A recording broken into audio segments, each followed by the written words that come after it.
Le 18 octobre dernier, YouTube tweetait « Donnons à la chiropractie sur YouTube la reconnaissance qu'elle mérite.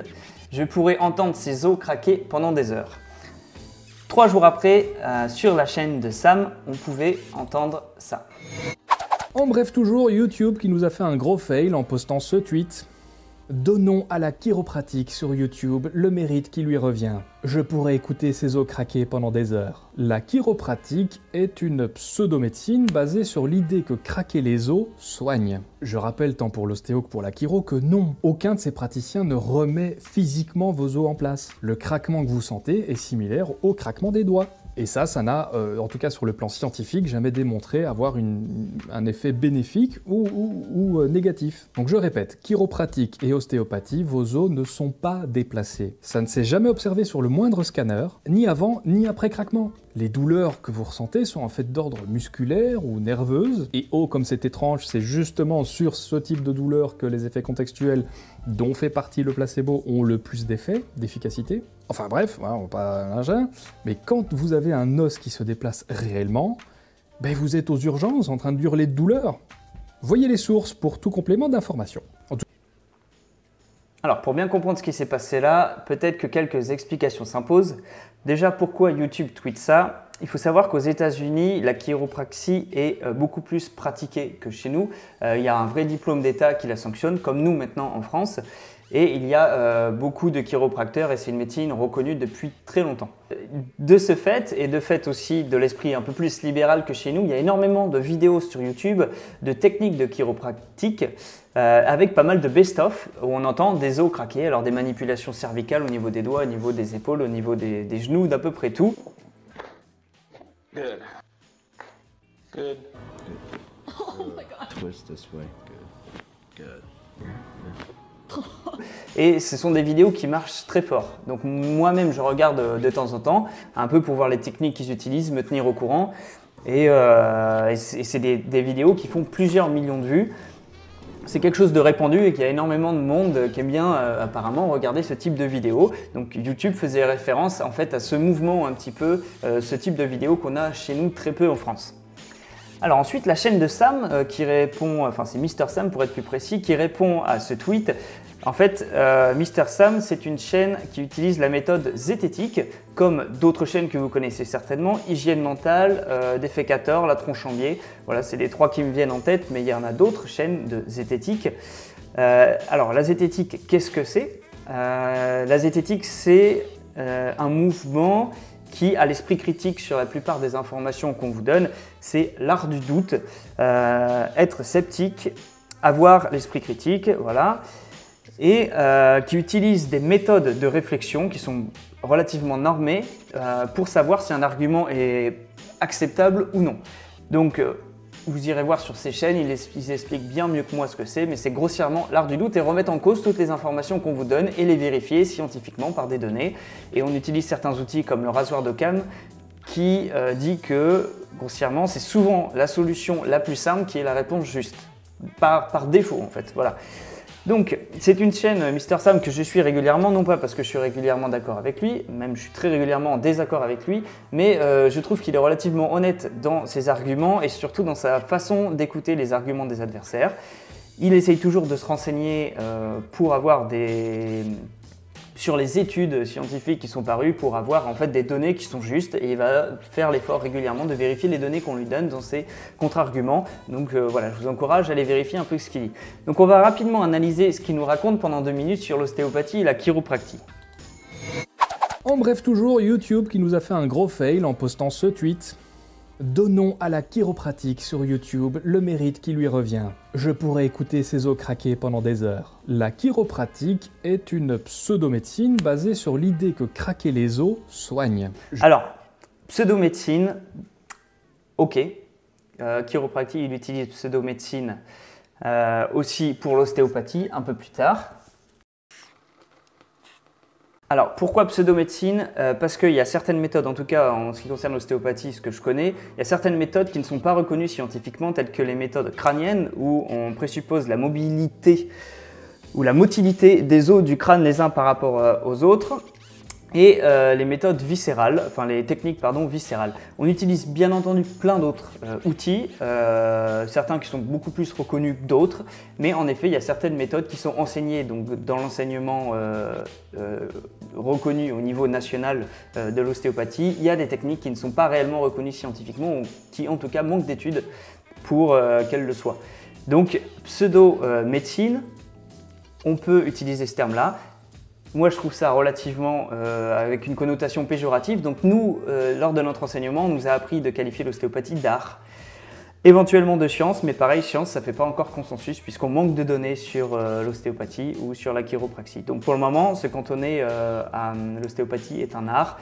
Ça me paraît être la solution la plus juste actuellement. Là, il utilise quelque chose, pseudo-médecine, qui est quand même relativement voilà, orienté. On comprend déjà à peu près ce qu'il pense sur ces pratiques-là. Alors, chiropractie est basée sur le fait de penser que craquer les os soigne. Alors là, par contre, je ne suis pas vraiment d'accord avec lui. Je pense qu'aucun chiropracteur va dire à ses patients qu'aujourd'hui, on va vous faire craquer les os, puisque craquer les os, c'est une fracture. On appelle ça une solution de continuité. Ça vous envoie à l'hôpital. Donc, ce n'est pas du tout ce que fait un chiropracteur ni un ostéo. S'il arrive d'employer ces termes-là, c'est très maladroit et il faut absolument que ça soit précisé que c'est une vue de l'esprit, que ce ne sont pas les os qui craquent, mais les articulations. Donc non, craquer les os ne soigne pas, ce n'est pas la méthode chiropractique. Ils utilisent le terme de subluxation qui lui-même est contestable, mais en tout cas quand même pas craquer les os. Ça, je ne sais pas exactement d'où ça sort, craquer les os. Peut-être que certains chiros utilisent ce terme, mais j'en suis même pas persuadé. Je rappelle tant pour l'ostéo que pour la chiro que non, aucun de ces praticiens ne remet physiquement vos os en place. Le craquement que vous sentez est similaire au craquement des doigts. Alors ça c'est juste, ça c'est complètement juste. Il n'y a pas réellement de déplacement osseux en tant que tel. Si une vertèbre, bon, elle a un disque au-dessus, un disque au-dessous et deux petites articulations latérales. Si une de ces deux articulations fonctionne moins bien parce que la vertèbre, par exemple pour une chute, un effort, une contraction musculaire a été en rotation gauche trop intense et que cette articulation à droite ne fonctionne plus bien, le rôle de l'ostéopathe ou du chiropracteur va être de rendre la mobilité à cette articulation. On ne va pas déplacer la vertèbre sur la droite, on va juste permettre à l'articulation de récupérer sa mobilité, ce qui fait que de nouveau, elle va pouvoir tourner à gauche et à droite normalement. D'une situation A, une vertèbre qui est bloquée en rotation gauche parce que les articulations ne remplissent plus leur rôle, on arrive à une situation B où la vertèbre est de nouveau droite. C'est pas qu'on a bougé la vertèbre, c'est qu'on a rendu la mobilité aux articulations qui bloquaient la vertèbre à gauche. Voilà où est la subtilité. Donc en effet, oui, il a raison, on ne fait pas de déplacement osseux, on rend la mobilité aux articulations.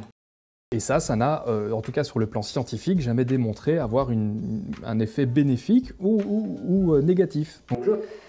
Donc les techniques de mobilisation structurelle, ce qu'on appelle les techniques d'ajustement structurel, donc là où on entend crack, ce n'est qu'une petite partie des techniques ostéopathiques. Et sur ces techniques-là, il dit qu'elles n'ont pas, les études montrent qu'elles n'ont pas d'impact positif ou négatif sur la thérapie. Donc, je suis allé consulter en fait dans les commentaires les sources qu'il cite, puisque c'est intéressant de voir un peu d'où il tire ces informations, puisqu'à chaque fois, le mouvement zététique, le rôle des sources est très important. Donc, c'est en effet sourcé. Donc, je suis allé voir les sources dont il parle à la fin de son intervention. Donc, je n'ai pas été déçu du tout, clairement. Donc la première source, en fait les deux autres sont un peu moins, on ne va pas s'attarder dessus, mais la première assez intéressante.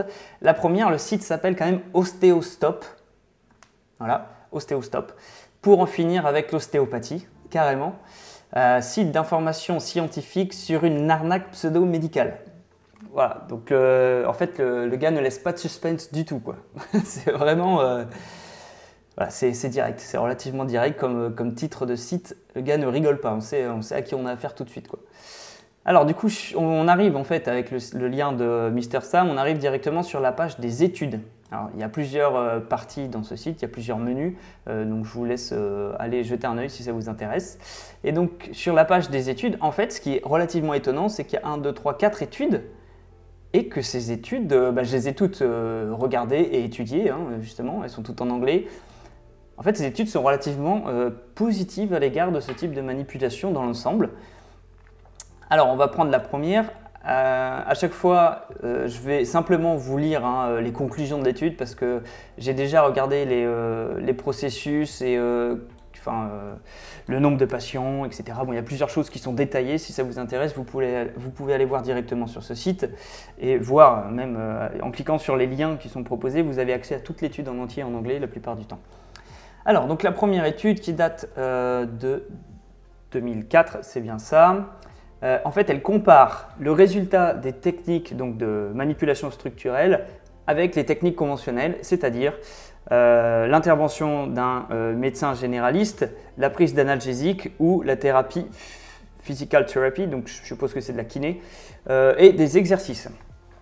Alors, la conclusion nous dit il n'y a pas d'évidence que les manipulations spinales, donc le fait de faire craquer les lombaires, puisque c'est sur les lombaires que se passe cette étude.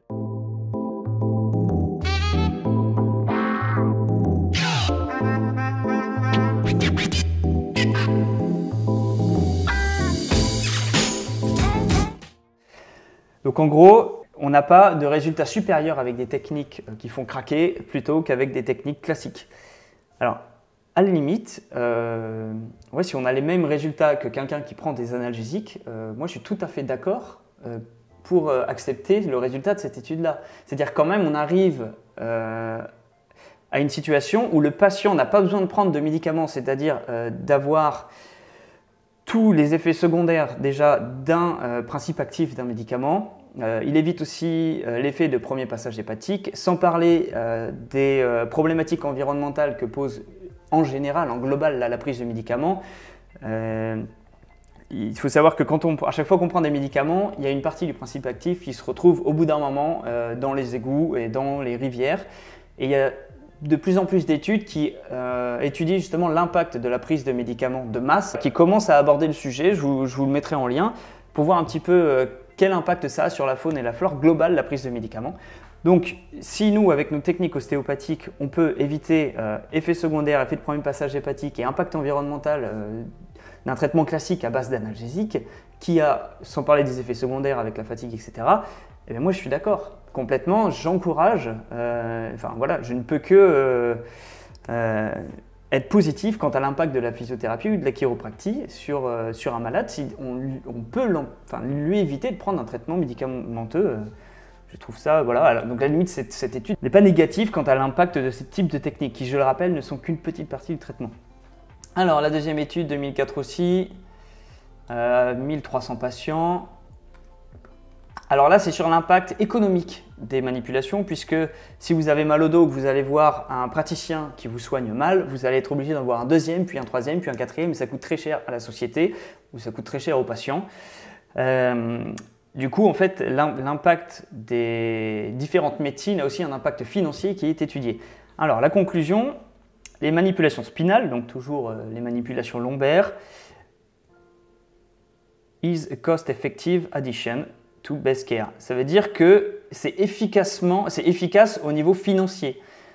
C'est-à-dire qu'avoir rajouté à un traitement normal des manipulations spinales fait plutôt, dans le global, gagner de l'argent. Ça veut certainement dire que quelqu'un qui va avoir des manipulations vertébrales va moins avoir à prendre de médicaments ensuite, donc ça va lui coûter moins cher, ou peut-être va avoir besoin de moins de séances dans la globalité, en moyenne. Donc, spinal manipulation is cost-effective addition to best care for back pain in general practice. Manipulation alone probably gives better value for money than manipulation followed by exercise. Dire qu'en gros, même une simple manipulation qui n'est pas suivie d'exercice après est plus efficace au niveau coût que manipulation plus exercice. Bon. Voilà, donc toujours un résultat plutôt positif quant aux manipulations vertébrales. Troisième étude, la comparaison des traitements physiques comparés à Pain Management Program for Back Pain. Bon, pareil, interprétation, Breath Pain Management Technique, donc les techniques, toujours les mêmes techniques, qui sont délivrées par un clinicien qui est bien entraîné, offre une alternative à la kinésithérapie et peut délivrer une approche more efficient, donc plus efficace pour le management. Le management, ça veut dire la maîtrise, le contrôle de la douleur du bas du dos. Donc pareil, en global, c'est des études qui sont positives. Voilà. La 4e étude est aussi positive, mais elle est critiquée quand apparemment il y a des biais qui font qu'elle n'est pas vraiment valable, donc je ne vais pas en parler. Donc, en fait, au niveau du lien que nous fournit Mr Sam, là je ne comprends pas trop, puisque c'est des études qui sont plutôt positives. En tout cas, bon, déjà pas négatives, il le dit, ni positives ni négatives. Ça dépend de l'interprétation qu'on fait des résultats, parce qu'honnêtement, c'est généralement plutôt positif. Donc bon, je comprends pas trop. Juste un petit aparté en fait, parce que ça m'a quand même intrigué qu'il y ait un site qui s'appelle Ostéostop pour en finir avec l'ostéopathie. C'est quand même assez virulent comme titre de site. Je me suis dit, mais qui a fait ça quoi? Donc je suis allé voir, j'ai feuilleté un peu le site, qui est relativement bien fait. Et en fait, il est fait par un chirurgien pédiatre qui s'appelle Dr R. Parot. Voilà, donc c'est de notoriété publique, donc je peux me permettre de citer son nom. Et qui a carrément monté une association des victimes de l'ostéopathie parce que, soi-disant, il recevait beaucoup de patients. J'ai décidé qu'il était temps. Alors, je vais vous lire exactement ce qu'il met pour ne pas travestir ses dires, en fait. Ça m'a semblé de mon devoir de chirurgien de combler le vide important, apporter un éclairage scientifique sur cette pratique pseudo-médicale qu'est l'ostéopathie. En effet, au cours de mon activité chirurgicale, je suis régulièrement confronté à cette discipline et je suis obligé bien souvent d'en circonscrire les conséquences. Donc grossièrement, on a des effets néfastes sur les patients que lui est obligé de corriger. Hein. Donc voilà. Donc ça m'a quand même intrigué, je me suis dit mais pourquoi tant de haine? Et j'ai consulté certains de ces articles, et je suis tombé sur un article voilà, que je vous partage. Combat à l'ostéopathie et a même créé une association de victimes de la discipline, il s'explique. Donc j'ai lu, en fait j'ai pas tout lu parce que c'était, en fait j'allais perdre mon temps et critiquer chacune de ces démarches idéologiques, ça aurait été clairement me rabaisser à son niveau, c'est-à-dire perdre autant de temps à critiquer ce qu'il raconte, ça équivaut à lui, au fait, le temps qu'il a perdu pour attaquer l'ostéopathie. Alors je ne sais pas quelle rancœur il a dans sa vie personnelle contre nous, mais bon, je ne suis pas certain que ce soit du temps qui ne soit pas gaspillé de faire ce genre de démarche, mais bon. Alors, donc voilà, je vais juste vous citer une phrase, en fait c'est vraiment la première sur laquelle je suis tombé. Alors bref, pour schématiser, ce n'est pas grave médicalement. Ah oui, alors, bon. Je vous dis la question, mais alors comment expliquez-vous que l'ostéopathie connaisse un succès de plus en plus considérable? Donc ça c'est le journaliste qui demande ça. C'est simple. Si vous analysez la totalité des consultations actuelles de médecine générale en France, 50% des patients n'ont aucune maladie et souffrent seulement de troubles fonctionnels d'origine psychosomatique, affective ou professionnelle, etc. Bref, pour schématiser, ce n'est pas grave médicalement et ces gens ne sont simplement pas bien dans leur peau. Je vois ainsi des gamins qui n'arrivent pas à poser le pied par terre depuis 1 an, simplement parce qu'ils ont un problème familial, que leur père n'est jamais là, etc. Mais ces 50% de patients qui n'ont pas de vraie pathologie sont un champ d'action absolument fabuleux pour toutes les pseudo-médecines. Donc dans cette phrase, en fait, ça veut dire que le docteur Parot, si c'est bien, oui c'est ça, considère qu'un gamin qui est traumatisé dans l'enfance et qui du coup n'arrive pas à poser le pied par terre, ou un déséquilibre si vous voulez de la marche ou peu importe, ce n'est pas une, je cite, ce n'est pas une vraie pathologie. Donc à partir de là, je ne sais pas exactement où on va. C'est-à-dire que s'ils ne sont considérés comme étant des pathologies que qu'on peut traiter avec seulement la chirurgie, c'est-à-dire une fracture osseuse, une rupture de la coiffe des rotateurs, des choses comme ça, alors ça restreint quand même la définition de pathologie à très peu de termes. Alors il y a en fait je trouve ça hallucinant, donc je ne sais pas vraiment quoi rajouter à ce genre de choses. Évidemment que l'aspect émotionnel et l'aspect psychosomatique est extrêmement important dans notre profession.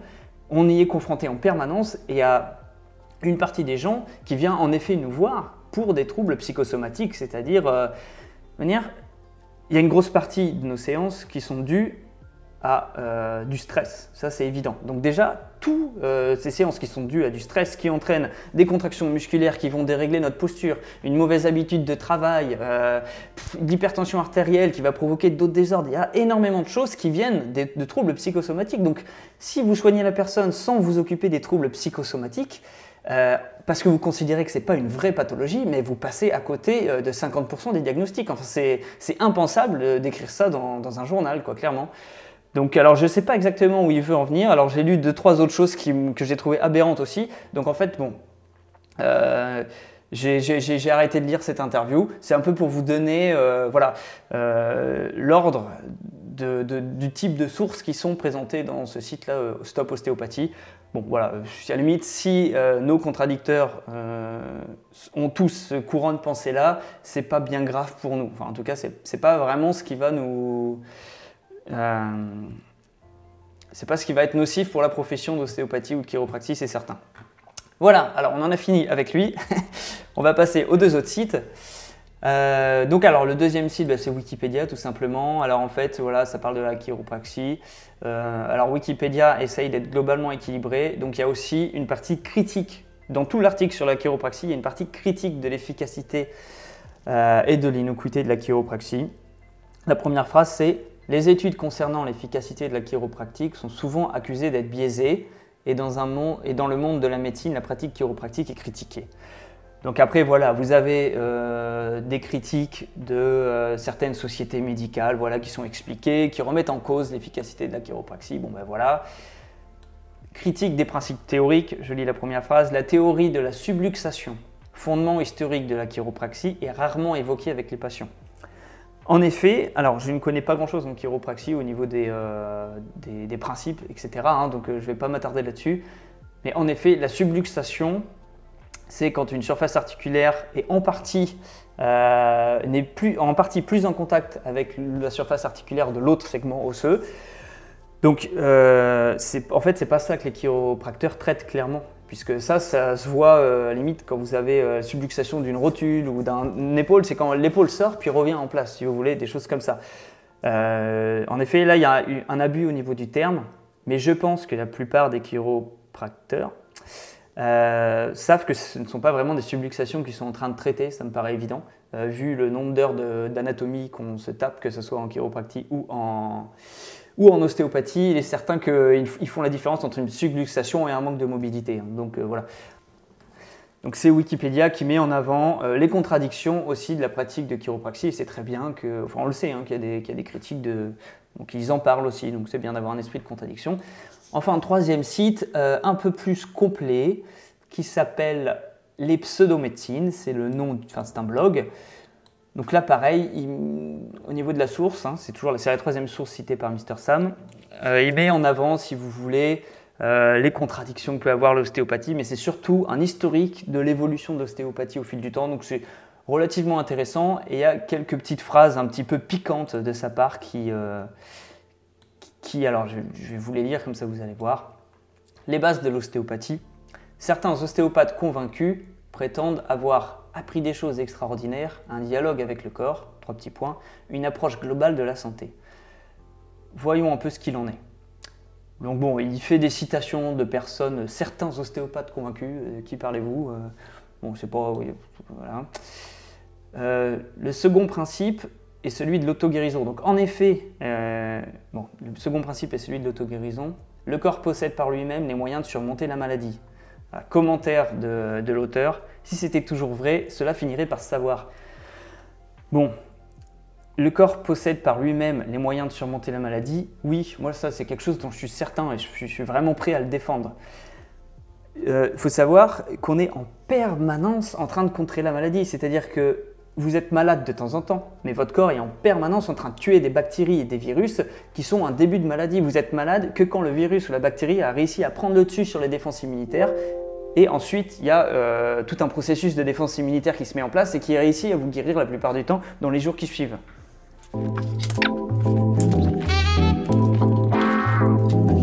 Alors, il est évident que, alors comme il met, si c'était toujours vrai, ça finirait par se savoir. si c'était toujours vrai, que le corps, avec ses propres moyens, réussit à se défendre et possède par lui-même les moyens de surmonter la maladie, si c'était toujours vrai, on serait immortel, puisqu'on meurt forcément d'une maladie. Globalement, ce qu'on appelle mort naturelle, c'est aussi l'arrêt du cœur, enfin, ça peut être n'importe quel type de maladie, mais quand on est trop âgé, on a des défenses immunitaires beaucoup moins performantes, et on se défend bien moins contre le moindre petit problème, si vous voulez. Donc évidemment il arrive un temps où le corps est trop fatigué pour se défendre. Enfin, ça me paraît logique. Donc, si c'était toujours vrai, ça finirait par savoir, ok, critique facile sur une citation qui, dans la globalité, est vraie. Le corps possède par lui-même toujours les moyens de surmonter sa maladie. Quand vous prenez un antibiotique parce que vous avez une angine, le corps est déjà, lorsque vous prenez l'antibiotique, c'est-à-dire 2 jours, admettons, après les premiers signes de cette angine, le corps est déjà en train de fabriquer sa propre défense pour contrer cette angine, et que vous preniez un traitement antibiotique ou non, vous allez finir par surmonter cette angine. Il y a plein de cas où, en effet, la médecine moderne est indispensable, et nous, avec l'ostéopathie, on n'a pas les compétences sur toutes les maladies, mais ça, on le reconnaît, hein, c'est reconnu. Il y a certaines choses qu'on ne peut pas soigner, c'est évident, où on a besoin d'une intervention extérieure, la chirurgie par exemple, mais ça aussi la radiothérapie, chimiothérapie, des traitements médicamenteux, etc. Voilà, bon, après ça continue, je ne vais pas vous citer tout le site, mais globalement les sources qu'utilise Mr Sam sont relativement décevantes. Alors, je ne suis pas du tout un fan absolu des principes ostéopathiques, au point où je serais prêt à les défendre à tout prix. Mais quand la critique est mauvaise, je suis d'accord pour qu'il y ait de la critique, mais quand elle est mauvaise, voilà, on ne doit juste pas l'accepter en fait. Donc là, la critique de Mr Sam est globalement bonne, mais les sources utilisées ne sont pas bonnes du tout, clairement. Il y a des contradicteurs qui sont bien meilleurs au niveau de l'ostéopathie et qui arriveraient à nous faire douter beaucoup plus facilement. Donc là, non, clairement, il ne faut pas s'appuyer, je pense, sur ces sources-là.